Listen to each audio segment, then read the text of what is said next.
The Dairy Queen on West Franklin Street in Evansville closed its doors tonight. Crab Shack in Robinson Township abruptly closed its doors, leaving its employees high and dry. Denny's restaurant in the city of Campbell has neighbors asking, could it signal big changes in their neighborhood? After a battle with post-COVID related symptoms, including severe tinnitus, Kent Taylor took his own life. The very first Little Caesars pizza joint opened by the Illiches in Garden City is going to close down. And the Ruby Tuesday in Attleboro has shut down. Sign on the door says the restaurant is closed. The continued effects of COVID-19 are causing supply chain difficulties in restaurant business. Despite a return of customers to dining establishments, acquiring essential items such as replacement parts, crucial supplies, and an adequate workforce proves challenging. Increased demand for takeout further compounds these difficulties. The confluence of the pandemic, labor shortages, and economic uncertainty in the U.S. contributes to stock shortages and heightened material costs. The spread of COVID-19 among staff members hampers food production, exacerbated by a significant number of employees resigning, further disrupting operations. As a collective result of all these problems, a lot of big and small restaurant chains are now at stake. In this video, we'll take a look at 12 major restaurant chains that are in big trouble. Number 1, Joe's Crab Shack. Joe's Crab Shack has been a favorite place for American families since the 90s, known for serving lots of delicious seafood.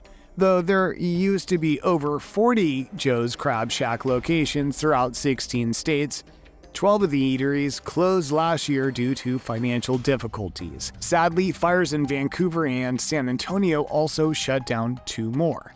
Joe's Crab Shack has faced bankruptcy twice in the last 20 years and is in danger of going through it again.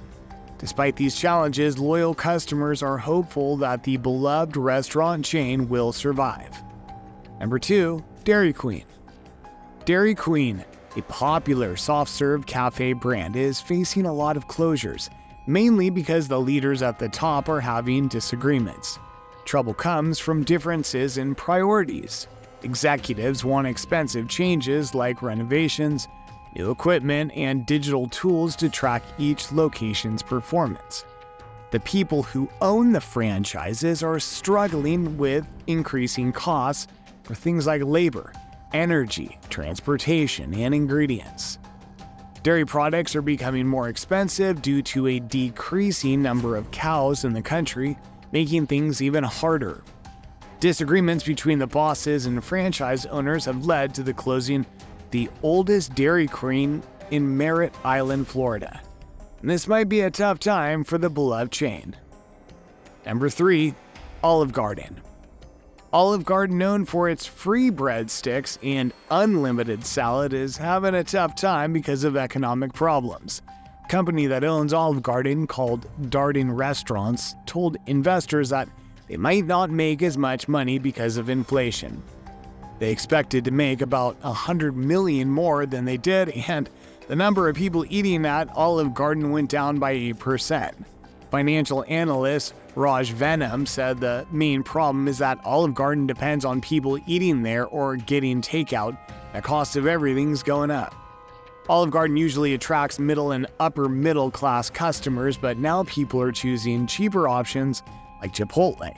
Even though Olive Garden has made some changes to the menu and focuses more on takeout, experts are not sure if these changes will help the company, as fewer people are coming and the loyal customers are going away. Number 4, Five Guys. The popular burger place Five Guys is in trouble because they broke food safety rules by using beef with too many antibiotics. This is bad because it adds to a big problem where antibiotics stop working well for people. Furthermore, a few of the Five Guys bosses have been embezzling large sums of money. According to authorities, Five Guys is also not abiding by the regulations of how they handle their employees and file their taxes. Learning about these flaws raises concerns about the chain's operations and reveals latent weaknesses inside the organization. Number 5, Denny's. A video went viral showing two customers helping out in a short-staffed Denny's in Texas. This highlights big problems for the restaurant chain. This year, about 12 Denny's locations have closed, and there's a lawsuit about food safety rules.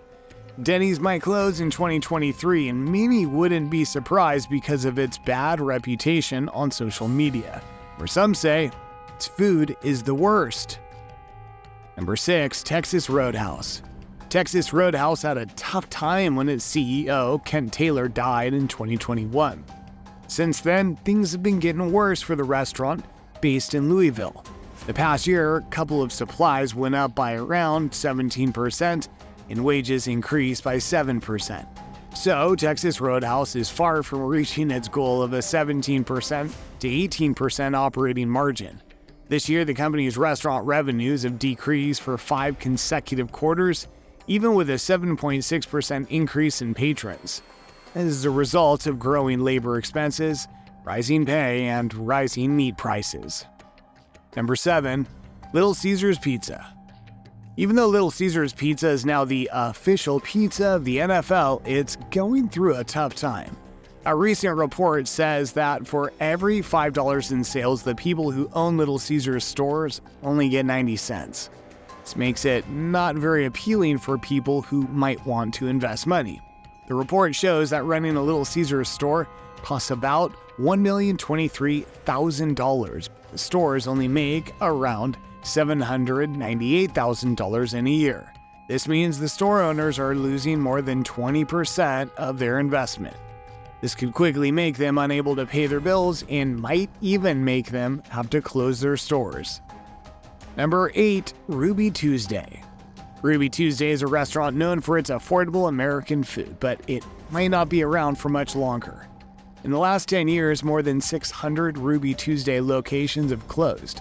In 2021, the company had to declare bankruptcy, and now there are only 200 restaurants left open in 11 states. In the past year, many individual locations in Wisconsin, Connecticut, and Texas had to close because they weren't making enough money.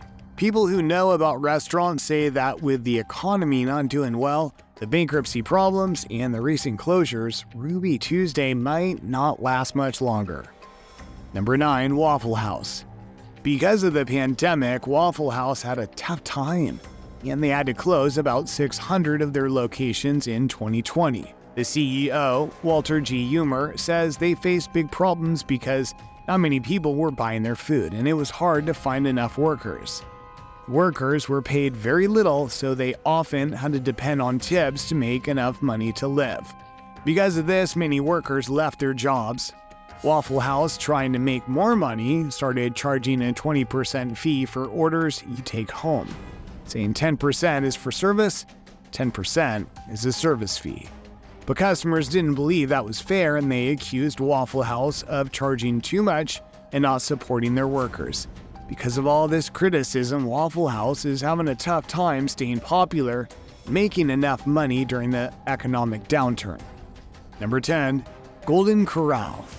Because of the rules of the CDC that said people couldn't eat in public places, Golden Corral had way fewer customers. This caused a lot of their big restaurants to declare that they couldn't pay their debts and had to close. Before, they had 490 restaurants in 2021, but now they only have 305. One franchise owner who had many stores said they owed $49.7 million and had to file for bankruptcy. Another big franchise owner, Platinum Corral, couldn't pay their debts and had to close 16 out of 28 restaurants forever. The CEO, Lance Trenery, tried to fix things by changing 40 restaurants into places where servers bring you food instead of letting you serve yourself. But this didn't work well, and Golden Corral had a hard time competing with other restaurants that were doing things differently and better. Number 11, Panda Express.